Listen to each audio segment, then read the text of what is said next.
A Xiaomi voltou oficialmente ao Brasil em parceria com a DL, oferecendo aparelhos por um preço um tanto quanto salgado, o que surpreendeu boa parte dos fãs. Nesse vídeo a gente tenta esclarecer um pouco mais do porquê disso ter acontecido.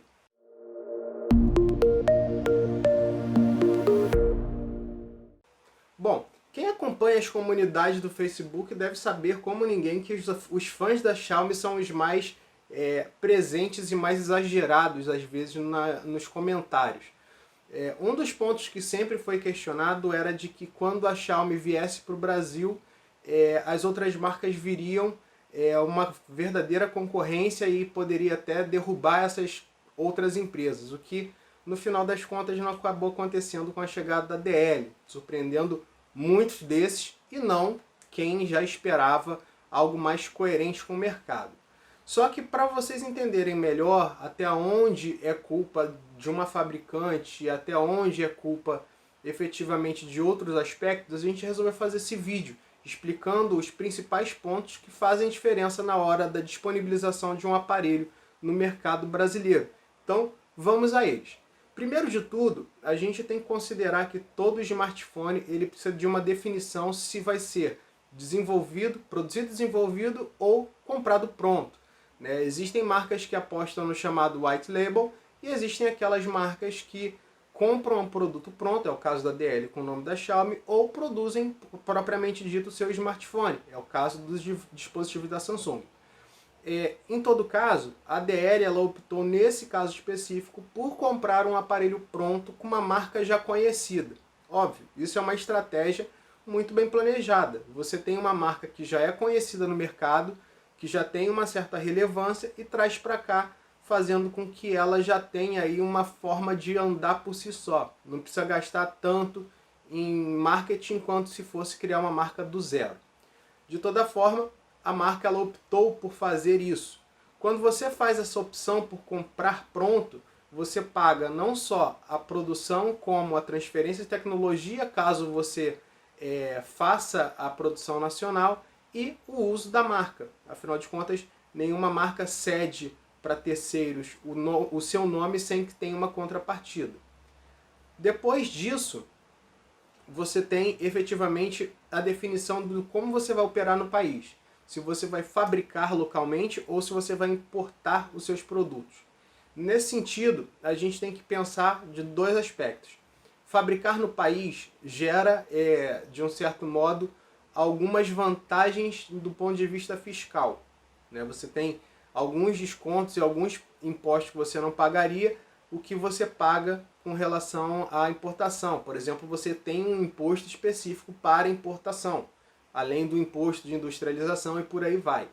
Então, existe essa necessidade de definir o que você vai fazer na hora de produzir e de disponibilizar esse aparelho. Se você importa, você paga aí em torno de 45% sobre o valor da importação, isso sem contar outros impostos, estou falando só de impostos federais, e se você decide fabricar, você paga um pouco menos. Obviamente, importar você tira uma série de fatores da sua obrigação. Por exemplo, você deixa de precisar investir em maquinário, em fechar contrato com fábrica ou abrir uma fábrica própria, além de ter que treinar pessoas para que sejam produzidas no país. Isso de um lado economiza, mas do outro você tem o custo adicional de impostos de importação. Então, no caso da DL com Xiaomi, ela optou por trazer importado. E vale a pena citar também, muito usuário coloca aí como uma produção nacional sendo de baixa qualidade, mesmo utilizando aí, consumindo aparelhos que são produzidos no país por outras marcas. Então, isso também pode ter efetivamente feito a diferença. Ainda mais se você considerar que teria por trás o nome da DL, ou então, se for considerar outras marcas como Positivo, que são efetivamente nacionais, existe um certo descrédito. Não necessariamente comprovado, mas existe. Passado esse ponto, você tem a homologação do aparelho. Para você homologar um aparelho, você gasta aí entre 50 e 100 mil cada dispositivo. Quando eu falo cada, eu não estou falando de unidade, mas sim de modelo. Então, por exemplo, no caso da Xiaomi, Mi 9 vai pagar uma taxa de 50 a 100 mil, o Mi 9 SE vai pagar mais uma taxa dessa, o Redmi Note 7 e por aí vai. Então são várias taxas de homologação individuais que fazem um grande bolo que gera um grande prejuízo inicial. E isso, obviamente, tem que ser repassado para alguém. A empresa não vive de amor nem de brilho do sol. Ela vive de dinheiro e precisa recuperar esse valor. E, obviamente, ele vai diretamente para o valor de composição do preço final do aparelho. Além disso, existe também o INPI. Se não me engano, está dentro desses valores que eu falei. Mas mesmo assim, é mais uma homologação que torna moroso e caro fazer com que esse aparelho seja disponibilizado no Brasil. Depois disso, a gente tem uma adequação ao mercado e legislação. Por exemplo, o mercado brasileiro, aliás, a legislação brasileira, ela obriga que uma marca dê garantia de 3 meses para cada produto que ela oferece.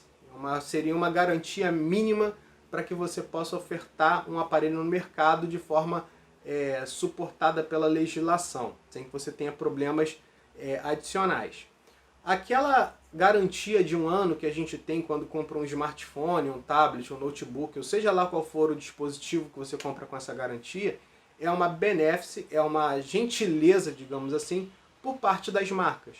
A legislação não obriga a ser 1 ano, é um contrato entre comprador e vendedor. E isso é uma adequação de mercado. Obviamente, quanto maior esse prazo de garantia, consequentemente maior vai ser o custo desse produto. E aí você me pergunta, poxa Daniel, mas não faz muito sentido de o custo ser maior se é uma garantia apenas. Faz porque você depende de determinados pontos, como disponibilizar peças sobressalentes para reposição, você ter pontos de atendimento para fazer reparo. Tem uma série de aspectos aí no meio do caminho que fazem toda a diferença no custo. E isso também aumenta o custo final do produto. Passado a parte de adequação de mercado e legislação, a gente tem o marketing. Querendo ou não, é uma parte importante. Se não fosse, gigantes como Samsung e Motorola não exibiriam propaganda na Globo, Record e SBT, por exemplo, além das TVs pagas. Então, toda marca ela tem que gastar um valor, nem que seja mínimo, com marketing. Gestão de redes sociais, propaganda, convite para evento, trazer mídia especializada, fornecer aparelhos para teste. Tudo isso entra na parte de marketing e gera custo adicional também. Então, mais um motivo para se colocar um valor a mais no valor de disponibilização final. Além disso, a gente tem uma definição de estratégia de vendas, na qual a empresa tem que definir se ela vai disponibilizar online, offline ou os dois. No caso da Xiaomi, lá em 2014, 2015, ela optou por trazer só por mercado online, o que afastou ela de um certo público consumidor, especialmente aquele focado para o Redmi 2, que era um aparelho mais intermediário, e acabou fazendo com que a marca não performasse tão bem quanto se esperava. Além de, obviamente, ter outros problemas como cancelamento de lei e tudo mais, mas aí são outros 500. E, obviamente, você, nessa movimentação nova, tem uma mudança completamente drástica. Né? A gente vê que a DL, em parceria com a Xiaomi, optou por apostar na disponibilização da marca por meio de loja offline, né? loja física, propriamente dita, em shopping. E isso gasta. Você pegar, por exemplo, uma loja, você tem que pagar aluguel, você tem que pagar funcionário, manutenção de estética da loja, manutenção da estrutura básica da loja, né? Se tiver algum problema, algum defeito, você tem que investir no conserto. Tudo isso é custo e isso acaba impactando no produto final. E, além disso, começou as vendas, você tem o imposto sobre a venda, o ICMS. Né? Isso daí também faz parte da composição do valor, porque aquele valor que é integral que você está pagando, uma parte dele que vai girar aí em torno de 18, 20%, 18, 19% aproximadamente, vai para estados. Então isso não vai para o bolso da empresa, isso ainda vai para outros entes federativos que acabam impactando no valor do produto. Então, de maneira geral, a gente tem impostos federais, estaduais, estrutura de venda, marketing, adequações de mercado e legislação, homologação e estruturas para garantia e tudo mais. Tudo isso custa dinheiro e faz com que ele se torne mais caro. E aí o usuário pega e pergunta: poxa, Daniel, mas por que uma marca, uma loja que traz um aparelho anterior à DL fazia um preço tão mais agressivo? Simples, porque ele não tinha essas partes que eu citei aqui, ou pelo menos boa parte delas. Você, por exemplo, não tinha a homologação, você não tinha um contrato efetivo com a fabricante, você não tinha um gasto excessivo com marketing, você não tinha gasto excessivo com venda. Ele simplesmente trazia um aparelho e colocar para vender. Vendeu, ótimo, não vendeu, paciência. Então, isso faz toda a diferença na hora de ver o custo do aparelho. Que fique bem claro, a gente aqui não está defendendo marca A ou marca B, apenas explicando o que acontece no mercado para os aparelhos serem tão caros. Óbvio, existe também o apetite de algumas marcas para que seja mais caro e se deem bem.